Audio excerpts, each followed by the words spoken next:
नमस्कार दोस्तों, आज हम बात करेंगे कि बच्चों को अपवित्रता परेशान क्यों नहीं करती। जब बच्चे का जन्म होता है तो पवित्रता उसके माथे में होती है, इसीलिए बच्चे का ललाट योगियों की तरह चमकता है। हर व्यक्ति को यह रूप प्यारा लगता है। बच्चा सबका मन मोह लेता है। पहले 8 वर्ष तक जब से बच्चा शब्द बोलने लगता है, वस्तु एवं लोगों को पहचानने लगता है, पवित्रता उसकी आंखों में रहती है। जिसको भी बच्चा देखता है उसकी मासूमियत सबको आकर्षित करती है तथा सबके दुख दर्द मिटा देती है। आंखों में कोई छल कपट नहीं होता। बच्चा जिस भी चीज़ को देखता है उसी के बारे में जानने का उत्सुक रहता है। 8 से 11 वर्ष की उम्र तक पवित्रता बच्चे के कंठ में आ जाती है। बच्चे की आवाज़ बहुत सुरीली होती है।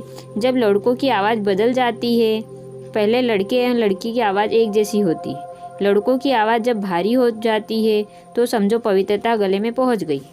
विपरीत लिंग की तरफ आकर्षण होने लगता है। 12 से 16 वर्ष की आयु तक पवित्रता मेरुदंड से होती हुई जनेंद्रिय में पहुंच जाती है। जब लड़कियों को मानसिक आने लगता है, लड़कों पर एक विशेष स्फूर्ति एवं चमक आ जाती है। 16 से 24 वर्ष की आयु तक पवित्रता मनुष्य के सारे शरीर में फैल जाती है। इस उम्र में पवित्रता बच्चों को आकर्षित करती है।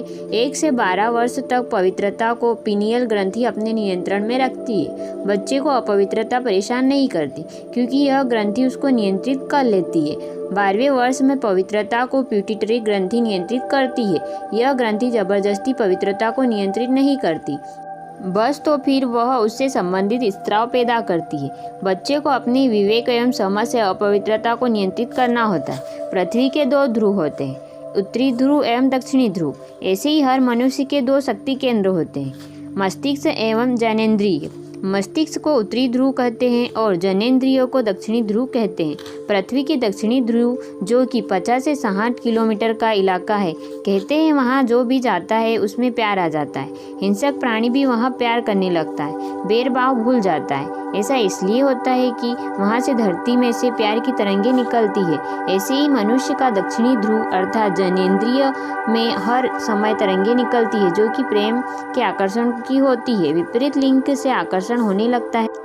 आज सारा संसार ही इस प्यार के कारण ही अपवित्रता की ओर आकर्षित होकर भटक रहा है। ये ऊर्जा मेरुदंड के सबसे नीचे वाले मनके में नियंत्रित होती है। शरीर की सारी कोशिकाएं आकर्षण संबंधी शक्ति यहाँ पहुँचा देती है। इसीलिए जो व्यक्ति जितना ज़्यादा अपवित्रता के बारे में सोचता है, उतना ही ज़्यादा इस मूल आधार चक्र के द्वारा कर्मेंद्रिय में खिंचाव महसूस करता है। अपवित्रता का कारण हर कोशिका में उपस्थित 23वां गुणसूत्र का जोड़ा है। यदि यह जोड़ा निष्क्रिय कर दिया जाए तो मनुष्य में अपवित्र विचार उठेंगे ही नहीं। इस जोड़े को निष्क्रिय करने के लिए ही हम योग लगाते हैं। जब हमारा मन भगवान से लगता है तो भगवान से ऐसी शक्ति प्राप्त होती है जिससे इस कोशिका के वासना के सूत्र काम करना बंद कर देते हैं। यह सूत्र तब आकर्षित नहीं होंगे यदि कम से कम 2.5 घंटे हर दिन योग का हो। इन्हें जड़ से खत्म करने के लिए 8 घंटे का योग होना चाहिए। संपूर्णता क्या है? संपूर्णता अर्थात हमें वासना का संकल्प तक न आए।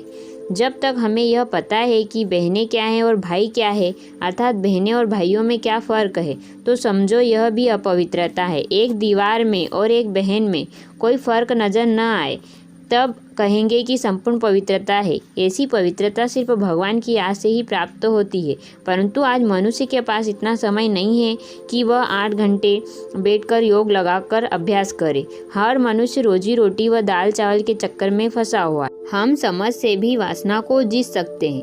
बहनों को बहनों से वासना पैदा नहीं होती क्योंकि जब वे एक दूसरे से मिलती है तो उनके अंदर हर कोशिका में उपस्थित 23वां गुणसूत्र आकर्षित नहीं होता। ऐसे ही भाइयों को भाइयों से भी आकर्षण नहीं होता। जब कोई भाई किसी बहन से मिलता है तो उसे वासना उठने लगती है, या कोई भाई मन में किसी महिला को याद करता है तो उससे उसका ऊर्जा संपर्क हो जाता है और उसमें वासना उठने लगती है। वासना से बचने का एक अच्छा उपाय यह है कि जैसे ही मन में कोई महिला याद आए तुरंत उसे मन से निकाल दे तथा उसकी जगह ब्रह्मा बाबा को देखने लग जाओ और परमात्मा को याद करो। आप प्यार के सागर हो, शांति के सागर हो, वासना के विचार बंद हो जाएंगे। ब्रह्मा बाबा को जो नहीं मानते वह श्री कृष्ण, श्री राम, श्री हनुमान, श्री गुरु नानक देव जी और जो कोई भी गुरु मानते हैं उसे देखने लग जाओ तो अपवित्रता तंग नहीं करेगी। अगर ये भी आपको मुश्किल लगता है तो किसी पुरुष को याद करो जिसे आप पसंद करते हो, उसे तरंगे देते रहो। आप शांत स्वरूप हो, इस तरह वासना तंग नहीं करेगी। अब जानते हैं कि कैसे अपवित्रता से बचा जा सकता है।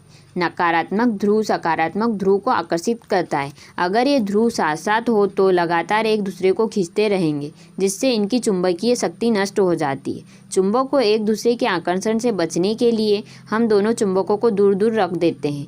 दूसरी विधि यह है कि दोनों के बीच लकड़ी रख दो। लकड़ी को चुंबक शक्ति पार नहीं कर सकती।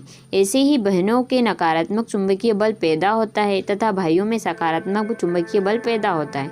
भाई और बहनें अगर दूर दूर रखे जाएं तो इनमें आकर्षण नहीं होगा।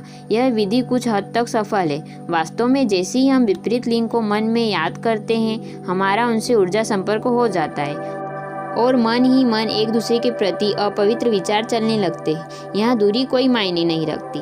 सोचते ही अपवित्र चिंतन चलने लगता है। इस चिंतन को रोकने का सबसे उत्तम तरीका है कि जैसे ही विपरीत लिंग की याद आए तुरंत उसे मन से निकाल दो। अगर आप बहन है तो किसी बहन को मन में देखने लग जाओ।